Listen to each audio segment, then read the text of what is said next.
wanting us to be tough.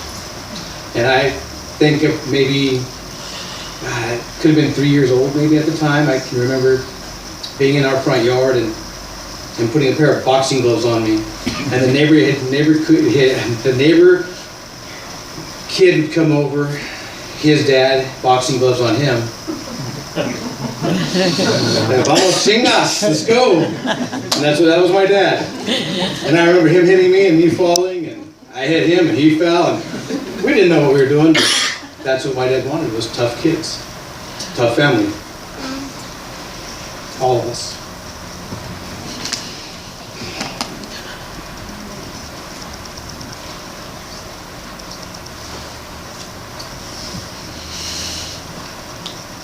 From Luciano,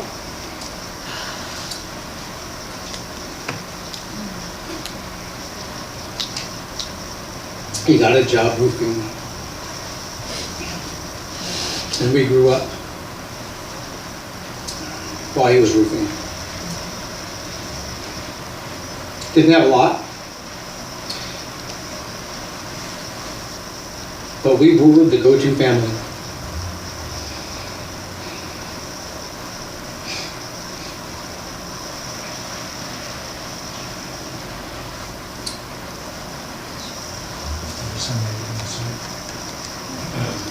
I apologize. My mom, God bless her soul, with whatever we had, she would make a feast. And my cousins, friends, other family were always welcome at our house. We would turn no one away. We would turn no one away.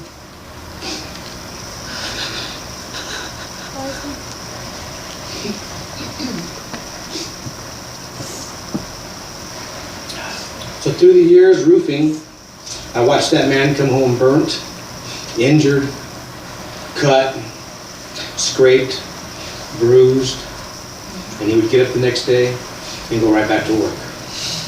Why? Why not stay home? I remember my mom, one day he came home, he had tar, and I'm sure if you look at his hands now, they're scarred. And she picked that tar out of his hand that night.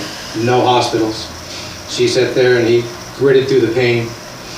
And she picked every bit of that tar out, wrapped his hand up, went to work the next day. And I can tell you story after story after story about him doing that. Why? To support us.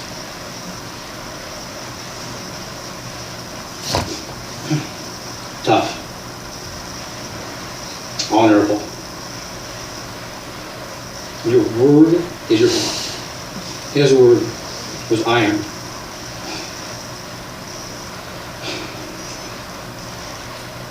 When I was 17 years old,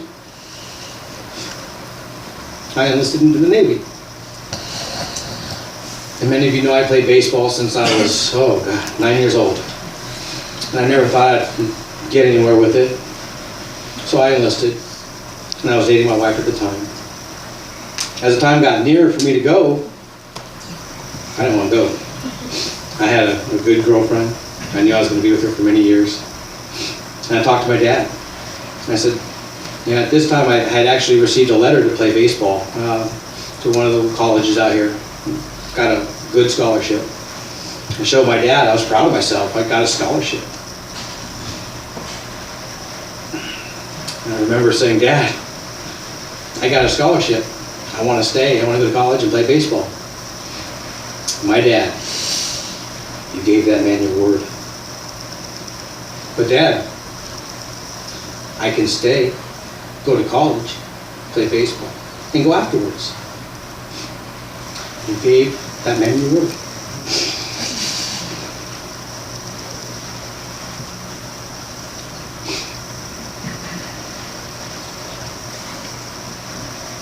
So I left.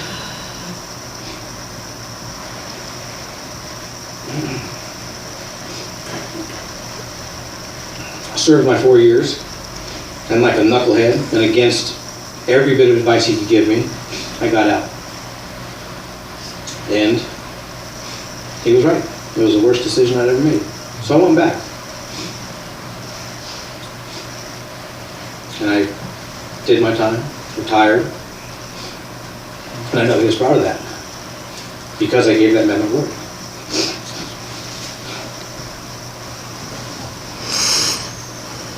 Now, those are all the niceties. You all knew my father. You knew him when we grew up.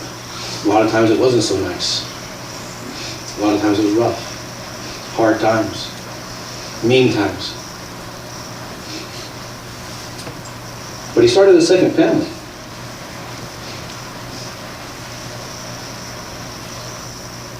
My brother Roland, my sister Cheryl, my brother Abraham. That man had a second chance. Now mind you, he did right by me and my brother. He worked his ass off.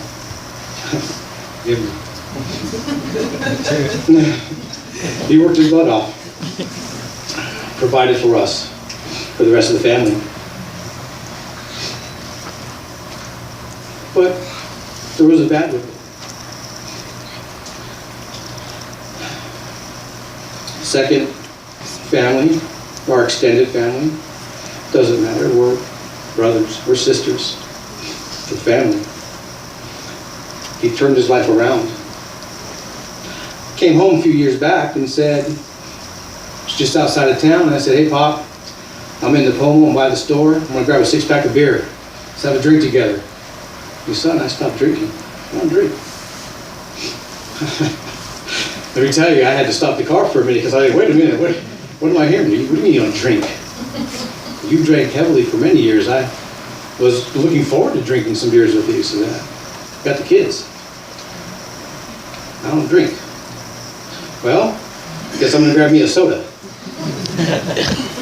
So I grabbed me a soda. He did everything he could to raise these kids to where they're at now. He loved them. It's the most important thing in his life.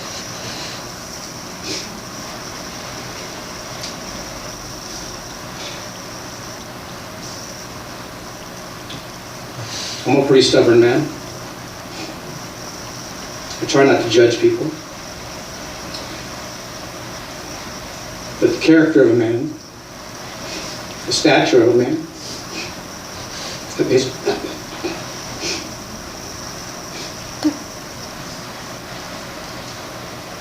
now, I'm going to miss him, but I want to leave you all with this. So I know you guys know this, we've all talked about it. We've had battles on Facebook. We've had battles online. His politics, my politics, his side, my side. Oh, we did not agree. Not at all. And most of you in here that followed us on Facebook chose sides. Oh, this side or that side. He's right, you're right. Behind the scenes, but none of you really knew, he was texting me. And I was texting him. Say, Pop, did you see that comment that person made? You got them pissed. Yeah, your buddy's hating on me right now. He's messaging me aside, and oh man, he's mad.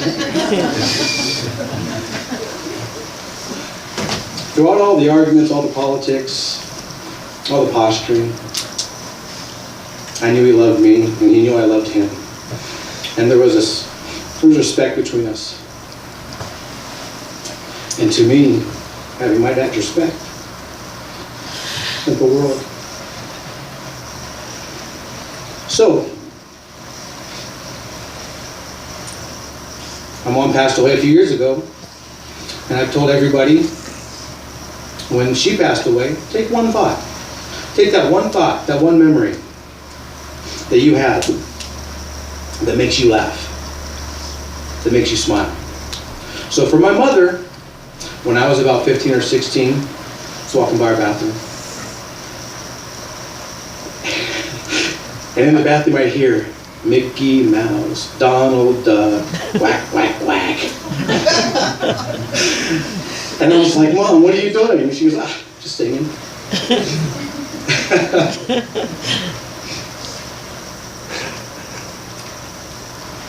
So for my dad, bear with me for 1 second.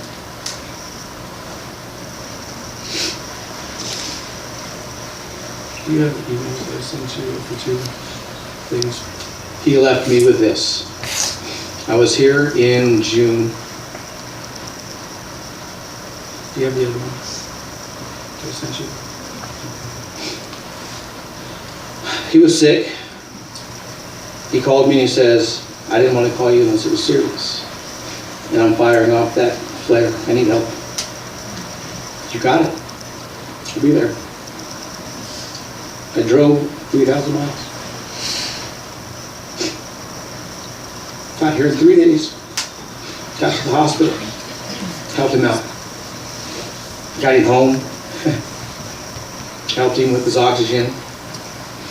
And there we were. I was sitting on the floor next to him. And about 2 in the morning, and I hadn't slept at this point much, but at 2 in the morning I was asleep, and I hear, Junior.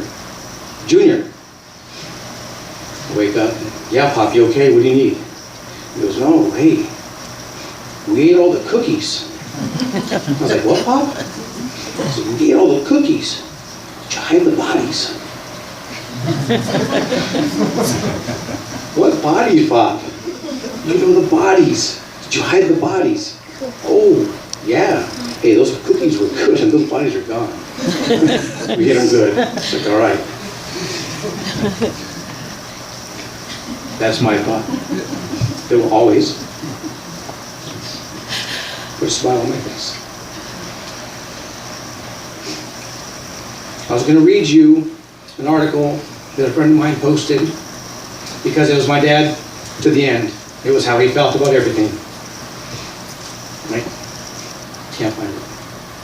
So I'll just tell you. Nothing's changed. Nothing has changed. You saw him yesterday. You saw him a week ago. You saw him a month ago.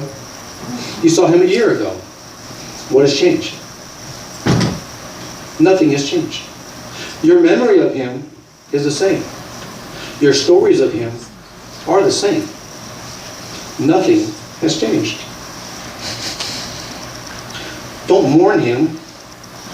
Don't regret his life, his mistakes, his wrongdoings, because that's what made him who he was. His words, celebrate my life. Mijo, tell him, smile.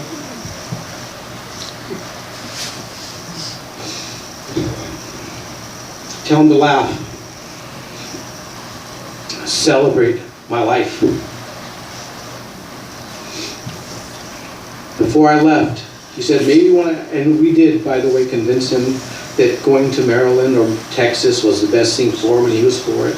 And he said, you know, maybe when I get there, I'm going to have me a beer. All right, we got that covered. You knew my father, many of you long before me. Nothing's changed.